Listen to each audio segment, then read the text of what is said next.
अब तक आपने सुना कि सुधा की शादी हो जाती है, विदाई होती है, उसके बाद सुधा ससुराल चली जाती है और इन सब के बीच चंदर बेहद थकान महसूस करता है। अब आगे की कहानी सुनिए। चंदर को हफ्ते भर तक होश नहीं रहा। शादी के दिनों में उसे एक नशा था जिसके बल पर वो मशीन की तरह काम करता गया। शादी के बाद इतनी भयंकर थकावट उसकी नसों में कसक उठी कि उसका चलना फिरना मुश्किल हो गया था। वो अपने कमरे से होटल तक खाना खाने नहीं जा पाता था, बस पड़ा पड़ा सोता रहता। सुबह 9 बजे सोता, 5 बजे उठता, थोड़ी देर होटल में बैठकर फिर वापस आ जाता, चुपचाप छत पर लेटा रहता और फिर सो जाता। उसका मन एक उजड़े हुए नीड़ की तरह था जिसमें से विचार, अनुभूति, स्पंदन और रस के विहंगम कहीं दूर उड़ गए थे। लगता था जैसे वो सब कुछ भूल गया है। सुधा, बिनती, पम्मी, डॉक्टर साहब, रिसर्च, थीसिस, सब कुछ, ये सब चीज़ें कभी कभी उसके मन में नाच जाती, लेकिन चंदर को ऐसा लगता कि ये किसी ऐसी दुनिया की चीज़ें हैं जिसको वो भूल गया है, जो उसके स्मृति पटल से मिट चुकी है। कोई ऐसी दुनिया जो कभी थी, कहीं थी, लेकिन किसी भयंकर जल प्रलय ने जिसका कड़ कड़ ध्वस्त कर दिया था। उसकी दुनिया अपनी छत तक सीमित थी। छत के चारों ओर की ऊंची दीवारों और उन 4 दीवारों से बंधे हुए आकाश के चौकोर टुकड़े तक ही उसके मन की उड़ान बंद गई थी। उजाला पाक था। पहले वो लुब्धक तारे की रोशनी देखता था, फिर धीरे धीरे चांद की दूधिया रोशनी सफ़ेद कफन की तरह छा जाती और वो मन में थके हुए स्वर से जैसे चांदनी को उड़ता हुआ कहता, सो जा मुर्दे, सो जा। छठे दिन उसका मन कुछ ठीक था। थकावट जो एक केंचुल की तरह उस पर छाई हुई थी धीरे धीरे उतर गई और उसे लगा जैसे मन में कुछ टूटा हुआ सा दर्द कसक रहा है। ये दर्द क्यों है, कैसा है, ये उसके कुछ समझ में नहीं आता था। 5 बजे थी लेकिन धूप बिल्कुल नहीं थी। पीले उदास बादलों की एक झीनी तह ने ढलते हुए आषाढ़ के सूरज को ढक लिया था। हवा में एक ठंडक आ गई थी। लगता था कि झोंके किसी वर्षा के देश से आ रहे हैं। वो उठा, नहाया और बिनती के घर चल पड़ा। डॉक्टर शुक्ला लॉन पर हाथ में किताब लिए टहल रहे थे। 5 दिनों में जैसे वो बहुत बूढ़े हो गए थे। बहुत झुके हुए से निस्तेज चेहरा, डबडबाई आंखें और चाल में जैसे उम्र थक गई हो। उन्होंने चंदर का स्वागत भी उस तरह से नहीं किया जैसे पहले करते थे। सिर्फ इतना बोले, चंदर, 2 दफे ड्राइवर को भेजकर बुलवाया तो मालूम हुआ तुम सो रहे हो। अब अपना सामान यहीं ले आओ। और वो बैठकर किताब उलट पलट कर देखने लगे। अभी तक वो बूढ़े थे, उनका व्यक्तित्व तरुण था। आज लगता था जैसे उनके व्यक्तित्व पर झुर्रियां पड़ने लगी हैं। उनके व्यक्तित्व की कमर भी झुक गई है। चंदर कुछ बोला नहीं, चुपचाप खड़ा रहा। सामने आकाश पर एक अजब सी जर्दी छा रही थी। डॉक्टर साहब ने किताब बंद की और बोले, सुना है कॉलेज के प्रिंसिपल आ गए हैं, जाऊं जरा उनसे तुम्हारे बारे में बात कराऊं। तुम जाओ, सुधा का खत आया है बिनती के पास। बुआ जी हैं? चंदर ने पूछा। नहीं, आज ही सुबह तो गई। हम लोग कितना रोकते रहे लेकिन उन्हें कहीं चैन नहीं आता। बिनती को बड़ी मुश्किल से रोका मैंने। और डॉक्टर साहब गैरेज की ओर चल पड़े। चंदर भीतर गया। सारा घर इतना सुनसान था, इतना भयंकर सन्नाटा कि चंदर के रोए रोए खड़े हो गए। शायद मौत के बाद का घर भी इतना नीरव और इतना भयानक न लगता होगा जितना ये शादी के बाद का घर। सिर्फ रसोई से कुछ खटपट की आवाज आ रही थी। बिनती, चंदर ने पुकारा। बिनती चौके में थी। वो निकल आई। बिनती को देखते ही चंदर दंग हो गया। वो लड़की इतनी दुबली हो गई थी कि जैसे बीमार हो। रो रो कर उसकी आंखें सूज गई थी और होठ मोटे पड़ गए थे। चंदर को देखते ही उसने कढ़ाई उतारकर नीचे रख दी और बिखरी हुई लटें सुधार कर आंचल ठीक कर बाहर निकल आई। कमरे से खींचकर एक चौकी आंगन में डालकर चंदर से बहुत उदास स्वर में बोली, बैठिए। घर कितना सूना लग रहा है बिनती, तुम अकेले कैसे रहती हो? चंदर ने कहा। बिनती की आंखों में आंसू छलछला आए। बिनती, रोती क्यों हो? छी, मुझे देखो, मैं कैसे पत्थर बन गया हूँ। क्यों, तुम तो इतनी अच्छी लड़की हो। चंदर ने बिनती के कंधे पर हाथ रखकर कहा। बिनती ने आंसू भरी पलकें चंदर की ओर उठाई और बड़े ही कातर स्वर में कहा, आप देवता हो सकते हैं लेकिन हर एक तो देवता नहीं। फिर आपने कहा था कि आप आएंगे बराबर, पिछले हफ्ते से आए भी नहीं। ये भी नहीं सोचा कि हमारा क्या हाल होता होगा। रोज सुबह शाम कोई भी आता तो हम दौड़ कर देखते कि आप आए हैं या नहीं। दीदी आपकी थी, बस उन तक आपका रिश्ता था, हम तो आपके कोई हैं नहीं। नहीं बिनती, इतने थक गए थे कि हम कहीं आने जाने की हिम्मत नहीं कर पाते थे। बुआ जी को जाने क्यों दिया तुमने? उन्हें रोक लेती। चंदर ने कहा, अरे वो थी तो रोने भी नहीं देती थी। मैं 2-3 दिन रोई तो मुझ पर बहुत बिगड़ी और महाराजिन से बोली, बड़ी बहन का ब्याह हो गया तो मारे जलन के दिन रात आंसू बहा बहा कर अमंगल बनाती है। जब वक्त आएगा तभी शादी करेंगे कि अभी से ही किसी के साथ निकाल दूं।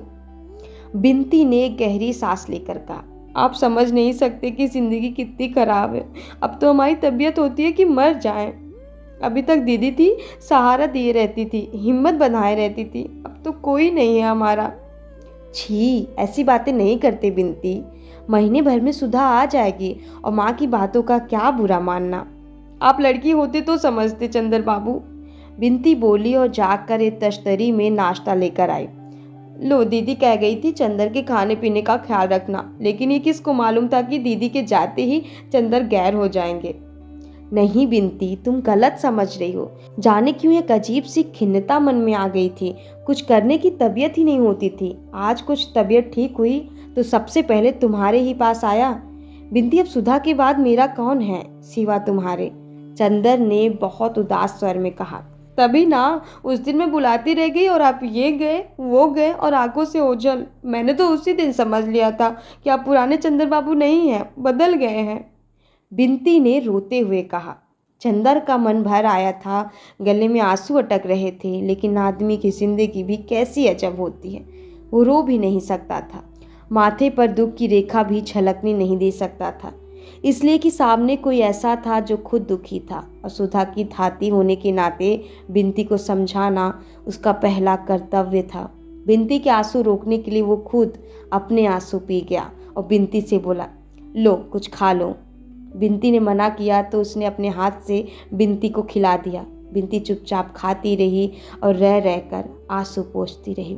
इतने में महाराजी आए। बिनती ने चौके के काम समझा दिए और चंदर से बोली, चलिए ऊपर चले। चंदर ने चारों ओर देखा। घर का सन्नाटा वैसा ही था। सहसा उसके मन में एक अजीब सी बात आई। सुधा के साथ कभी भी कहीं भी वो जा सकता था, लेकिन बिनती के साथ छत पर अकेले जाने में क्यों उसके अंतःकरण ने गवाही नहीं दी। वो चुपचाप बैठा रहा। बिनती कुछ भी हो, कितने भी समीप क्यों न हो, बिनती सुधा नहीं थी, सुधा नहीं हो सकती थी। नहीं, यही ठीक है, चंदर बोला। बिनती गई, सुधा का पत्र ले आई। चंदर का मन जाने कैसा होने लगा। लगता था जैसे अब आंसू नहीं रुकेंगे। उसके मन में सिर्फ इतना आया कि अभी 72 घंटे पहले सुधा यहीं थी, इस घर की प्राण थी। आज लगता है जैसे इस घर में सुधा थी ही नहीं। आंगन में अंधेरा होने लगा था। वो उठकर सुधा के कमरे के सामने पड़ी हुई कोच पर बैठ गया और बिनती ने बत्ती जला दी। खत छोटा सा था। डॉक्टर चंदर बाबू, क्या तुम कभी सोचते थे कि तुम इतनी दूर होगे और मैं तुम्हें खत लिखूंगी? लेकिन खैर, अब तो घर में चैन की बंसी बजाते होगे। एक अकेले मैं ही थी, कांटे की तरह खटक रही थी, उसे भी तुमने निकाल फेंका। अब तुम्हें ना कोई परेशान करता होगा, न तुम्हारे पढ़ने लिखने में बाधा पहुंचती होगी। अब तो तुम 1 महीने में 10-12 थीसिस लिख डालोगे। जहाँ दिन में 24 घंटे तुम आँख के सामने रहते थे, वहाँ अब तुम्हारे बारे में एक शब्द सुनने के लिए तड़प उठती हूँ। कई दफ़े तबीयत आती है कि जैसे बिनती से तुम्हारे बारे में बातें करती थी, वैसे ही इनसे, तुम्हारे मित्र से तुम्हारे बारे में बातें करूं। लेकिन ये तो जाने कैसी कैसी बातें करते हैं। और सब ठीक है, यहाँ बहुत आज़ादी है मुझे। माँ जी भी बहुत अच्छी हैं, पर्दा बिल्कुल नहीं करती। अपने पूजा के सारे बर्तन पहले ही दिन हमसे धुलवाएं। देखो, पापा का ध्यान रखना और बिनती को जैसे मैं छोड़ आई हूँ उतनी ही मोटी रहे। मैं महीने भर बाद आकर तुम्ही से बिनती को वापस लूंगी, समझे? ये ना करना कि मैं ना रहूं तो मेरे बजाय बिनती को रुला रुला कर कूढ़ा कुढ़ा कर मार डालो, जैसी तुम्हारी आदत है। चाय ज्यादा मत पीना। खत का जवाब फौरन, तुम्हारी सुधा। चंदर ने चिट्ठी 1 बार पढ़ी, 2 बार पढ़ी और बार बार पढ़ता गया। हल्के हरे कागज पर छोटे छोटे काले अक्षर जाने कैसे लग रहे थे, जाने क्या कह रहे थे। छोटे छोटे अर्थात कुछ उसमें अर्थ था जो शब्द से भी ज्यादा गंभीर था। युगों पहले व्याकरणों ने उन शब्दों के जो अर्थ निश्चित किए थे, सुधा की कलम से जैसे उन शब्दों को एक नया अर्थ मिल गया था। चंदर बेसुध सा तन्मय होकर उस खत को बार बार पढ़ता गया और किस समय वो छोटे छोटे नादान अक्षर उसके हृदय के चारों ओर कवच जैसे बौद्धिकता और संतुलन के लौह पत्र को चीर कर अंदर बिंद गए और हृदय की धड़कनों को मरोड़ना शुरू कर दिया। ये चंदर को खुद नहीं मालूम हुआ, जब तक कि उसकी पलकों से एक गर्म आंसू खत पर नहीं टपक पड़ा। लेकिन उसने बिनती से वो आंसू छिपा लिया और खत मोड़कर बिनती को दे दिया। बिनती ने खत लेकर रख लिया और बोली, अब चलिए खाना खा लीजिए। चंदर इनकार नहीं कर सका। महाराज जी ने थाली लगाई और बोली, भैया नीचे अब बहिन आंगन धोवा जाए, आप जाके ऊपर खाए ले। चंदर को मजबूरन ऊपर जाना पड़ा। बिनती ने खाट बिछा दी, एक स्टूल डाल दिया, पानी रख दिया और नीचे थाली लाने चली गई। चंदर का मन भारी हो गया था। ये वही जगह है, वही खाट है जिस पर शादी की रात वो सोया था। इसी के पैताने सुधा आकर बैठी थी, अपने नए नए सुहाग में लिपटी हुई सी। यहीं पर सुधा के आंसू गिरे थे। बिनती थाली लेकर आई और नीचे बैठकर पंखा करने लगी। हमारी तबीयत तो है ही नहीं खाने की बिनती, चंदर ने भर्राए हुए स्वर में कहा।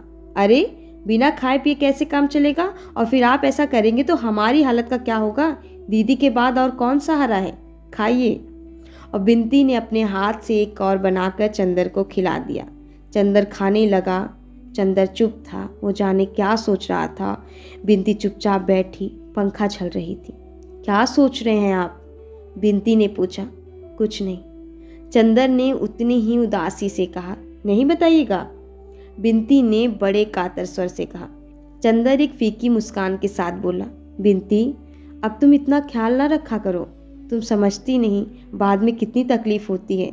सुधा ने क्या कर दिया ये खुद नहीं समझती। कौन नहीं समझता? बिनती एक गहरी सांस लेकर बोली। दीदी नहीं समझती या हम नहीं समझते, सब समझते हैं, लेकिन जाने मन कैसा पागल है कि सब कुछ समझकर धोखा खाता है। अरे दही तो आपने खाया ही नहीं। वो पूड़ी लाने चली गई और इस तरह दिन कटने लगे। जब आदमी अपने हाथ से आंसू मोल लेता है, अपने आप दर्द का सौदा करता है, तब दर्द और आंसू तकलीफ देह नहीं लगते। और जब कोई ऐसा हो जो आपके दर्द के आधार पर आपको देवता बनाने के लिए तैयार हो और आपके एक एक आंसू पर अपने 100 आंसू बिखेर दे, तब तो कभी कभी तकलीफ भी भली मालूम देने लगती है। लेकिन फिर भी चंदर के दिन कैसे कट रहे थे ये वही जानता था। लेकिन अकबर के महल में जलते हुए दीपक को देखकर अगर किसी ने जाड़ों की रात जमुना के घुटनों घुटनों पानी में खड़े होकर काट दी, तो चंदर अगर सुधा के प्यारे प्यारे खत के सहारे समय काट रहा था तो कोई ताज्जुब नहीं। अपने अध्ययन में प्रौढ़, अपने विचारों में उदार होने के बावजूद चंदर अपने स्वभाव में बच्चा था, जिससे जिंदगी कुछ भी करवा सकती थी, बशर्ते जिंदगी को ये आता हो कि इस भोले भाले बच्चे को कैसे बहला दिया जाए। बहलावे के लिए मुस्कानें ही जरूरी नहीं होती, शायद आंसुओं से मन जल्दी बहल जाता है। बिनती के आंसुओं में चंदर सुधा की तस्वीर देखता था और बहल जाता था। वो रोज शाम को आता और बिनती से सुधा की बातें करता, जाने कितनी बातें, जाने कैसी बातें, और बिनती के माध्यम से सुधा में डूब कर चला जाता। क्योंकि सुधा के बिना उसका दिन कटना मुश्किल था, एक क्षण कटना मुश्किल था, इसलिए बिनती उसकी एक जरूरत बन गई थी। वो जब तक बिनती से सुधा की बात नहीं कर लेता तब तक जैसे वो बेचैन रहता, तब तक उसकी किसी काम में तबीयत नहीं लगती। जब तक सुधा सामने रही कभी भी उसे ये मालूम नहीं हुआ कि सुधा का क्या महत्व है उसकी ज़िंदगी में। आज जब सुधा दूर थी तो उसने देखा कि सुधा उसकी सांसों से भी ज़्यादा आवश्यक थी उसकी ज़िंदगी के लिए। लगता था वो एक क्षण सुधा के बिना जिंदा नहीं रह सकता। सुधा के अभाव में बिनती के माध्यम से वो सुधा को ढूंढता था, और जैसे सूरज के डूब जाने पर चांद सूरज की रोशनी उधार लेता है और रात को उजियारा कर देता है, उसी तरह बिनती सुधा की याद से चंदर के प्राणों पर उजियारी बिखेरती रही। चंदर बिनती को इस तरह अपनी सांसों की छांव में दुबकाए रहा जैसे बिनती सुधा का स्पर्श हो, सुधा का प्यार हो। बिनती भी चंदर के माथे पर उदासी के बादल देखते ही तड़प उठती थी, लेकिन फिर भी बिनती चंदर को हंसा नहीं पाई। चंदर का पुराना उल्लास लौटा नहीं। सांप का काटा हुआ जैसे लहरें देता है, वैसे ही चंदर की नसों में फैला हुआ उदासी का जहर रह रहकर चंदर को झकझोर देता था। उन दिनों 2-2 3-3 दिन तक चंदर कुछ नहीं करता था, बिनती के पास भी नहीं जाता था, बिनती के आंसुओं की भी परवाह नहीं करता था, खाना नहीं खाता था और अपने को जितनी तकलीफ हो सकती थी देता था। फिर ज्यों ही सुधा का कोई खत आता वो उसे चूम लेता और फिर स्वस्थ हो जाता। बिनती चाहे जितना करे लेकिन चंदर की इस भयंकर उदासी की लहरों को चंदर से छीन नहीं पाई थी। चांद कितनी कोशिश क्यों ना करे, वो रात को दिन नहीं बना सकता। लेकिन आदमी हंसता है, दुख दर्द सभी में आदमी हंसता है। जैसे हंसते हंसते आदमी की प्रसन्नता थक जाती है, वैसे ही कभी कभी रोते रोते आदमी की उदासी थक जाती है और आदमी करवट बदलता है ताकि हंसी की छांव में कुछ विश्वास कर फिर वो आंसुओं की कड़ी धूप में चल सके। ऐसे ही एक सुबह थी जब चंदर के उदास मन में आ रहा था कि वो थोड़ी देर हंस भी ले। बात यूं हुई कि उसे शेली की एक कविता बहुत पसंद आई थी जिसमें शेली ने भारतीय मलयज को संबोधित किया। उसने अपना शेली किड्स का ग्रंथ उठाया और उसे खोला तो वही आम के अचार के दाग सामने पड़ गए जो सुधा ने शरारत में डाल दिए थे। बस